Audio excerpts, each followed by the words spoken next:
भाजपनंच Eknath शिंदेंचा game केला। शिवसेनेच्या सोबत राहून भाजपनं असं करणं योग्य नसल्याचं सांगत प्रहारचे आमदार बच्चू कडू यांनी भाजपला घरचा आहेर दिलाय। विरोध असेल तिथे उमेदवार बदलला नाही, त्याचवेळी सहकारी पक्षांवर मात्र उमेदवार बदलण्यासाठी दबाव टाकला असा आरोप करत थेट बच्चू कडूंनी भाजपला आव्हान दिलेलं आहे, टीका केलेली आहे।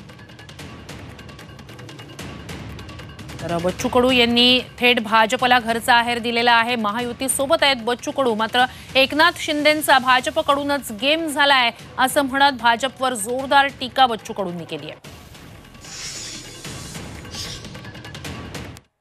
हे का तुम्ही हेमंत पाटील तिथे नाकारले आणि उमेदवार शिंदे साहेबांचे शिवसेनेचे आणि द्याव का नाही द्याव ठरवतो भाजपा, हा आपलातूनच कारभार आहे ना।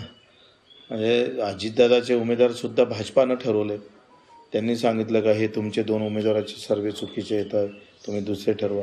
आणि यांचे उमेदवार पडले त्यांचे सर्वे इथं भाजपवाले मागणी करत होते का अमरावतीतली सीट बदला, अमरावतीची सीट बदला, तिथली सीट मात्र बदलवली नाही। हा गेमच आहे व्यवस्थित।